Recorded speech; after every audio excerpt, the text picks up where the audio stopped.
Boris Johnson. We all know what she has said in recent weeks. She wants to have a second referendum, but she doesn't want to ask permission from Westminster to have it. Let's talk now to David Griffiths, who's contributor at The Majority. He is not in favour of independence for Scotland. David, very good afternoon to you. Hello, Mike. Good afternoon to you. Thanks for joining us. Nicola Sturgeon presumably will be dancing in the streets of Edinburgh, no doubt, at the sight of Boris Johnson being removed. But does it change anything for her, do you think?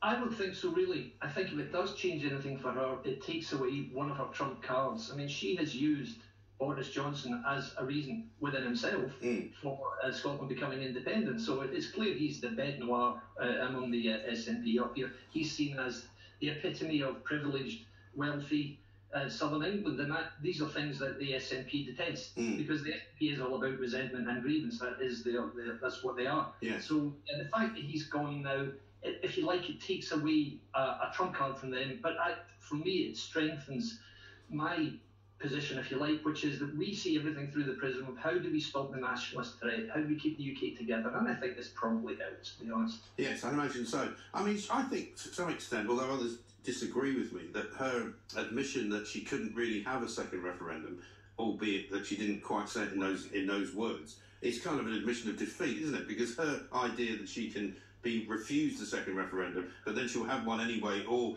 she'll count the next election as one, kind of is her admission that she's failed, isn't it? Absolutely. It's been a terrible 2 weeks for the SNP because they've talked endlessly in recent weeks and months about we have a mandate because they happen to put in their manifesto in the 2021 Holyrood election that they would ask for a referendum, and they gives them a mandate. But you cannot have a mandate in a devolved election for a reserved matter, because to prove that, in 2019, in the SNP's general election manifesto, they said, vote for us and we will scrap Trident. Well, they're not saying they have a mandate to go down to Faslane and remove the nuclear subs. So it's ludicrous. You cannot put a reserved matter in your manifesto in a devolved assembly and say, yes, we have our way. So no, it doesn't work for them. Also, of course, the big talk in Scotland right now after Johnson's departure is, okay, we understand where he's gone. Now, when's Ian Blackford going to go? Because Ian Blackford is as guilty of everything that Boris Johnson does in terms of covering up for sexual misconduct among one of his staff members. Yes, and not only that, but actually worse probably than Boris Johnson, because he tried to make sure that he didn't get punished. He tried to make sure that he got kept inside the party, didn't he? He did indeed. There was a leaked audio recording of a meeting of SNP MPs in London in which Blackford said, you all know how I feel about Patrick, we have to rally round him.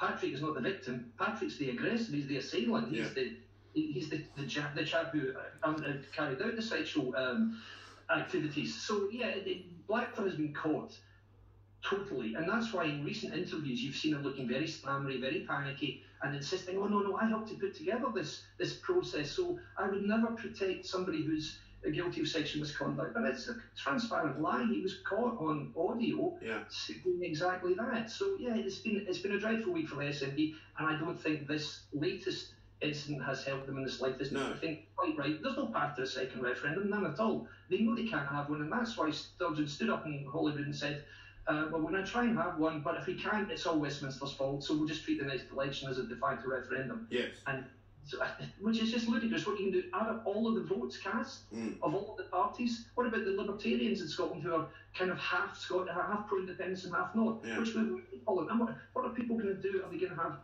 parties going to stand on a single line manifesto? The Greens, for example, ludicrous idea. So they genuinely are running out of avenues to go down, and I think we're beginning to see the start of the end of Nicola Sturgeon's reign. Yes. Well, many people would say about time too, I suppose, because she seems to have been in charge for an awfully long time. Is there anyone kind of in the wings that might take over from her? Well, the anointed person was Derek Mackay, the ex-finance secretary. Sadly, that came to an abrupt end when he caught in Holyrood, actually in his place of work as finance secretary, texting a 16-year-old schoolboy. I mean, it sounds like a joke. It sounds like couldn't make up from the thick of it. But that's what happened. He was the anointed guy. He's out the picture now. A lot of talk about Kate Forbes, who's his successor, she's very loud. There's a young woman in the wings called Marie McCallan. I would watch out for her. Okay. She's been groomed for stardom. Yeah. And I mean, as far as the way that the referendum would go, I mean, my understanding is that it wouldn't be any different from the first one in terms of the split. It's about the same as it was a few years back in 2014. But what about actual elections in Scotland itself? I mean, when there is a general election, is there any sort of sign that Anna Sarwar is doing better than Labour were before, that you might get some seats back for Labour? Yeah, there are some signs. Anna Sarwar has been far and away the most impressive of the three supposedly pro-UK party leaders in Holyrood. Alice Cohampton is okay for the Lib Dems. He did land some blows. Douglas Ross has been insipid. He's been vacillating. He's been dreadful, over Boris Johnson, if nothing else. But really, the problem in general elections and in Holyrood elections in Scotland is you have the SNP, which is in itself a coalition, because it's not just the party we all remember from the 70s, where you had a few peculiar people in kilts singing songs about the Battle of Bannockburn. Yeah. It's a very different entity now, because particularly after the 2010 general election, hard left Labour figures in Scotland decamped from Labour and joined the SNP, and you've got a very strange demographic breakdown in Scotland. So you have a lot of people who back the SNP because of their descendancy. Like, for example, if you come from an Irish Republican background, or possibly if you're an immigrant from, say, a Muslim background, you tend to be pro-SNP. Yeah. Whereas if you're from, say, an Indian background, or say you're Jewish, you'd be pro-UK. So that's how it is. The problem is those people don't have anybody realistic to vote for, because all they've got is three pro-UK parties who insist on standing against each other, as well as against the SNP. So in the last Holyrood election, the SNP took less than 48% of the constituency votes, but because they were standing against three parties, they took 85% of the seats. So that means 52% of Scots are voting for pro-UK parties and are getting represented by 15% of the seats. So it's really, that's the undemocratic thing in Scotland. The pro-UK majority in Scotland doesn't really have a voice, and certainly doesn't have an outlet. So that's what we're working towards. Yeah. Trying to give them something realistic to vote for, because Labour might take some seats back, but the pace of change in Scottish politics is glacial. Labour was from 1964.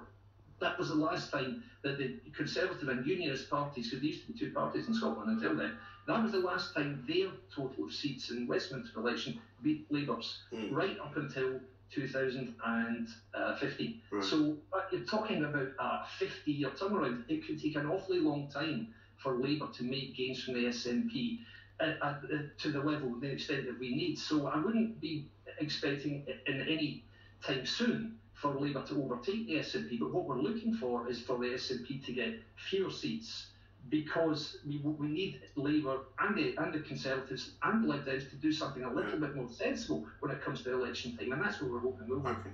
David, good to talk to you. Thanks very much indeed. We've got to run. Barry will